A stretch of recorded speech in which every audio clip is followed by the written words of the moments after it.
Start हो। नमस्कार, मैं हूं बाबर अंसारी और आप देख रहे हैं शक्ति न्यूज़। इनकलाब जिंदाबाद, पुलिस प्रशासन मुर्दाबाद, पुलिस प्रशासन मुर्दाबाद, इनकलाब जिंदाबाद, जय बिहार, जय बिहार, जय बिहार। पुलिस बर्बरता के विरोध में जनसुराज का चरणबद्ध आंदोलन शुरू, न्याय मिलने तक जारी रहेगा संघर्ष। जमुई बिहार। सिमुलतला के शिव मंदिर परिसर में शनिवार को आयोजित एक जनसभा में जनसुराज नेता सह जिला पार्षद सदस्य श्री धर्मदेव यादव ने कहा कि व्यवसायी सह समाज सेवी अजीत सिंह के साथ हुई पुलिस बर्बरता के खिलाफ जनसुराज न्याय मिलने तक चरणबद्ध आंदोलन जारी रखेगा। उन्होंने कहा कि सिमुलतला और बांका जिले की कटोरिया पुलिस द्वारा अजीत सिंह एवं उनके परिजनों के साथ मारपीट तथा महिलाओं से दुर्व्यवहार किया गया, जो अत्यंत निंदनीय है। श्री यादव जनसुराज की जमुई टीम के साथ पीड़ित स्वजनों से मिले और उन्हें न्याय दिलाने का आश्वासन दिया। इसके उपरांत एक नुक्कड़ सभा के माध्यम से उन्होंने कहा कि जनसुराज इस घटना की सूचना वरीय पुलिस अधिकारियों तक पहुंचाएगा और पीड़ितों को न्याय दिलाने की हर संभव कोशिश करेगा।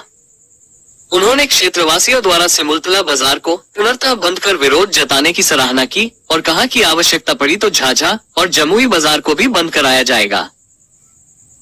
उन्होंने ये भी मांग किया कि पुलिस द्वारा पीड़ितों पर दर्ज किए गए झूठे SC/ST और अन्य धाराओं के मामलों को शीघ्र वापस लिया जाए तथा दोषी पुलिसकर्मियों के विरुद्ध उचित कार्रवाई की जाए। जनसुराज के उपाध्यक्ष श्री जामेदार सिंह ने कहा कि उच्चतम एवं उच्च न्यायालय भी पुलिस की मनमानी पर कई बार टिप्पणी कर चुके हैं। इसके बावजूद सुधार नहीं हो रहा है। जनसुराज इस लड़ाई को पूरी मजबूती से लड़ेगा। जिला पार्षद प्रतिनिधि श्री आलोक राज ने बताया कि इस मामले की लिखित शिकायत मुख्यमंत्री, DGP, IG, DIG, SP एवं SDPO को भेजी जाएगी ताकि दोषियों को सजा मिल सके।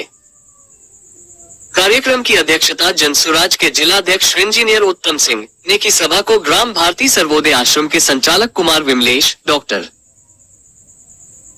विजय यादव, गोविंद सिंह लाला प्रखंड अध्यक्ष, मोहम्मद सत्तार, मोहम्मद सज्जाद, कासिम अंसारी, आबताब आदि ने संबोधित किया। इस मौके पर बड़ी संख्या में व्यवसायी और जनसुराज कार्यकर्ता उपस्थित थे, जिनमें प्रमुख रूप से मुकेश यादव, रजनीश सिंह, आशीष राज, रणवीर सिंह, संतोष यादव, कासिम अंसारी शामिल थे। स्वराज के साथी भी और हम लोग स्वतंत्र रूप से हम लोग इस बात का जो परसों जो केस उनके परिवार के साथ 7 लोगों पर किया गया, उसको लेकर डेलीगेशन टीम जल्द ही वरीय पदाधिकारी SP साहब हों, DIG साहब हों, इनसे मिलकर और इस केस के विषय में पूर्ण जानकारी देते हुए कि गलत तरीके से किया गया है। आप CCTV फुटेज खंगालिए, आप वहाँ के लोकल लोगों से जानकारी लीजिए और इस केस को, एक तो पहले से परिवार पीड़ित है, उसके ऊपर और आप केस कर दिए हैं।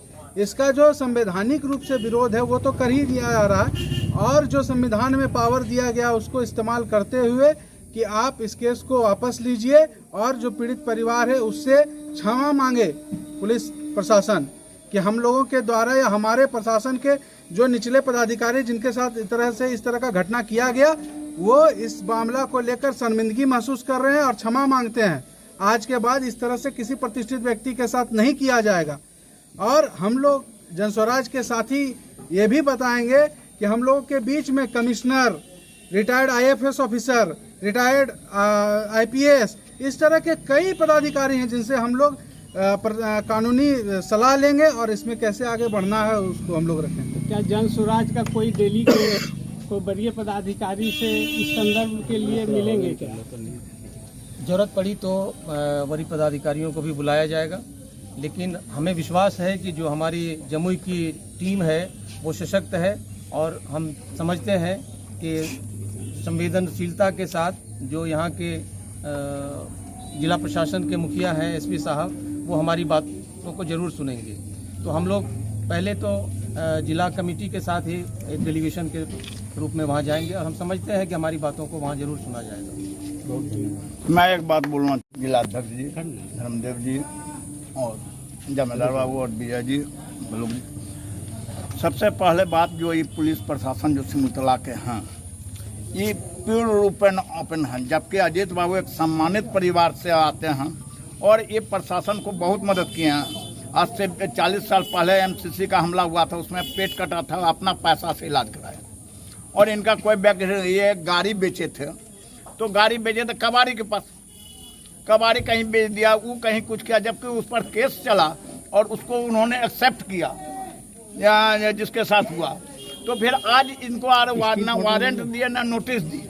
आप एक बजे रात कोई चोर चुहार नहीं है, जबकि इन्होंने बोलते रह गए जो आपको दिन में बुलाइए, जहाँ बुलाइए वहाँ हम जाएंगे। और ये घर खोले तो यहाँ के जमींदार और ये चौकीदार था, वही खोल के बुलवाए और एक बैग उनके साथ मारपीट स्टार्ट कर दिया। ये कहाँ का जुल्म। और जब आम माने प्रतिष्ठित तो आम लोगों के साथ क्या हुआ।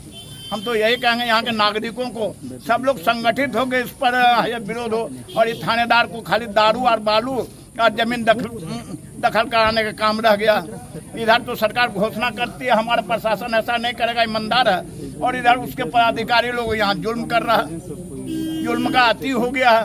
जबकि एक अभी हम लोग केस भी थी करने गए तो उसमें है क्या, जो माने जब तक जिला से एसपी से आदेश नहीं होगा तब तक उस पर केस दायर नहीं करेगा। हम तो चाहेंगे जो बड़ी पदाधिकारी और रिटायर्ड जज से इसका इंक्वायरी हो और इन लोगों को अरेस्ट किया जाए, जो लोग जबरदस्ती इस ढंग का किया। सिमुलतला थाना और कटोरिया थाना के कौन पदाधिकारी लोग हैं जो गुंडागिर्दी किया, रात में लगा कर किसी को मार दिया जाए, तो ये लोग तो कहेगा हम नहीं जानते, ये तो गुंडागिर्दी ओपन। यही कहना है। और यहाँ के हर लोगों को संगठित होकर यदि लड़ाई नहीं रहेगा तो इन लोगों का धंधा बराबर के लिए रहेगा, ये गुंडागिर्दी चालू रहेगा। और यहाँ के जब 112 में फ़ोन किया गया था तो वो लोग बोला जाएगा थाना, थाना भी नहीं आया, ना थानेदार आया।